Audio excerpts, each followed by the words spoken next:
Cay nụ.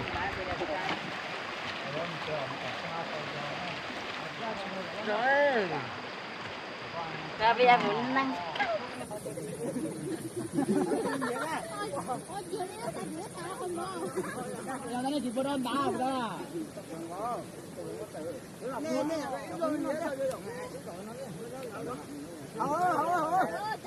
Đi kìa đó bây giờ. Đi kìa đó. Đi à.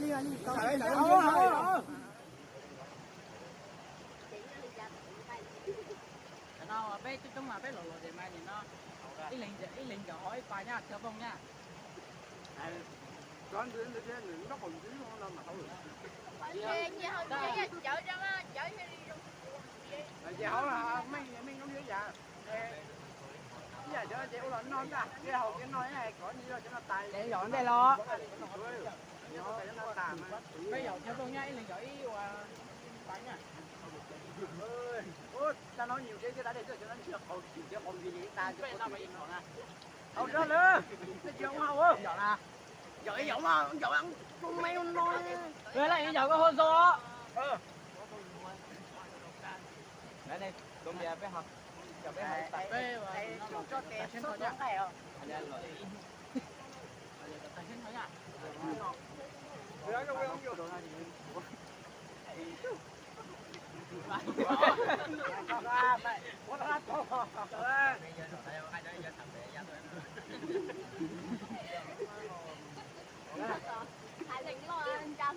Thoát rồi anh chưa? Chùa, ông coi video. Cô nhá, cô nhá, tao nhớ hôn nó gì nhớ chị. Châu, cô anh nha, con mạnh nha.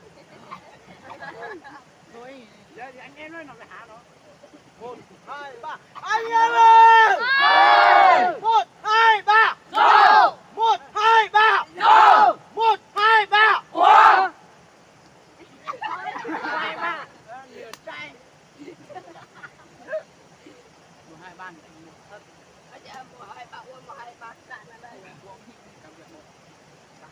Bây giờ tao mới chết tệ điện nó. Ủa, nhưng chứ thế à.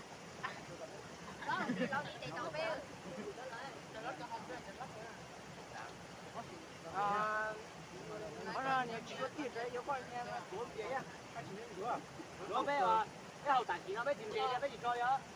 Này, dạ, cho nó ngay điều đó nó rất là hậu gì thế này. Rồi cho nó giờ nó tạo gì.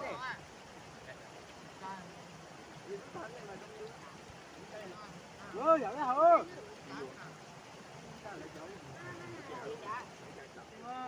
Rồi vậy hết, rồi bé chua thì nó chua rồi, nhưng chua bé gì sao giờ mua kêu. Anh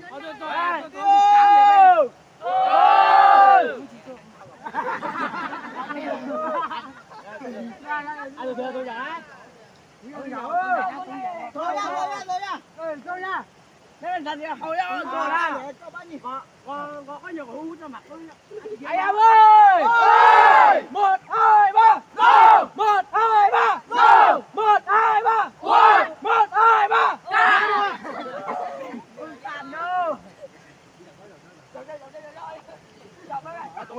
hello.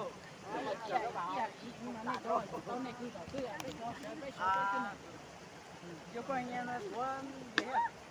Con cái con dưới nào đó kia chơi xa thủy này. Họ đi trong đá, họ xa gì. Nó lên đây đây mấy đừng đi xa nha.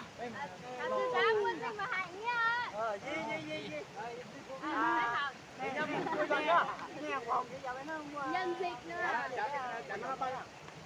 Bây giờ ai mà họ rồi. Đây là mày nó rồi, đã cắt rồi mà hai anh chị.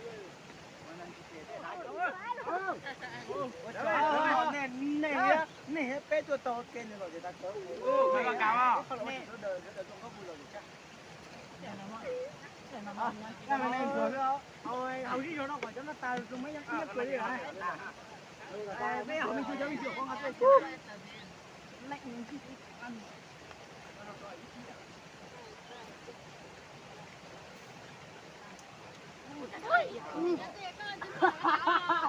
Để nó vừa chèo.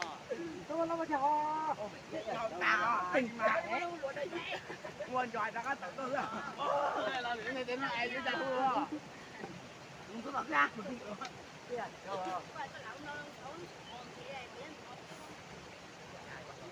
đây Itu thanh niên nào nó có đi làm xã nhà chùa chứ. nó ba Rồi cái tao ba. Rồi cái tao ba. Cái gì nó tiền nó. Thanh niên nó chưa làm xã thì chỉ ăn mua đó. chúng mình sinh nhật nó hai đứa nó chúng mình sinh nhật 1 2 3 rô 1 2 3 rô 1 2 3 chứ mà sinh nhật nó rằng chị nung nó ba chúc mừng sinh nhật rằng chị nung nha Anh ta đến sinh bao rồi nè. anh có chỉ cho bé hùi có chỗ mà anh ba nữa rồi các anh ơi anh em ơi nó xem mà con chú Ơi, nó ra. chiến lấy xuân thôi chiến lấy hùng bé mà chúc mừng sinh nhật rằng chị nung không phải giờ hai lê đang nói tiếng mình sinh nhật cô anh cho con bé cho nó anh em tao mà tao mà 1 2 3 rô 1 2 3 rô tao 1 2 3 tiếng mình sinh nhật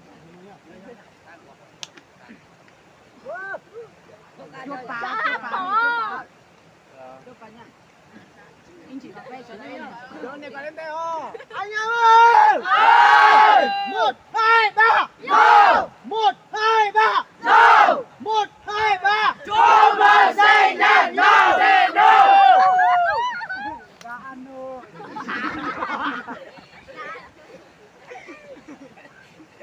Thế chứ bây giờ ai đã Con em mà. Cái nó không có đã ăn đồ nó thả cụ.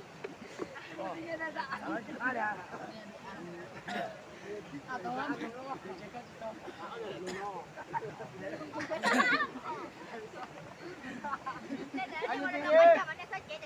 Nó còn tiếng đấy, nó còn tiếng à? nó thì có cái Ăn mô đi. Em lấy cá sấu nè, cậu chào.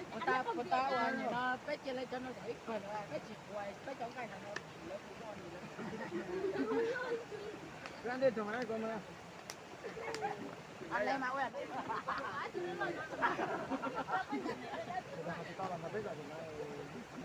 Mình nãy nó có cho tầm nó giáo để nó phải cho đi là vậy chứ nè. Nhiều tiền nha. Đây là cái này nó mới đi á. không phải đi cắn con ra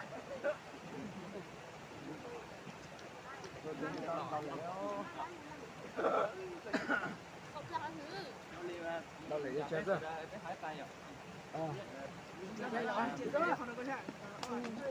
Còn lúc cà sẽ hả? Nha. Cho có những nó lên cho nó bé rồi chặt rồi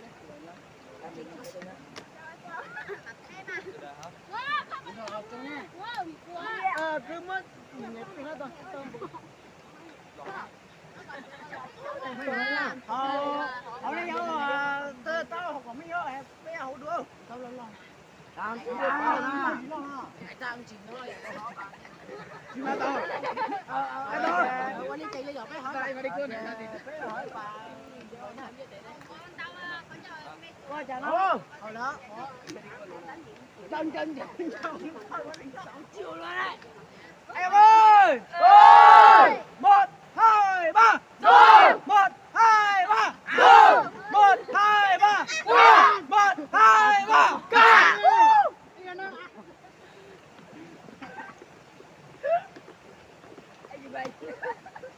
tan mà đi hải châu Bảo nó nói cho bà.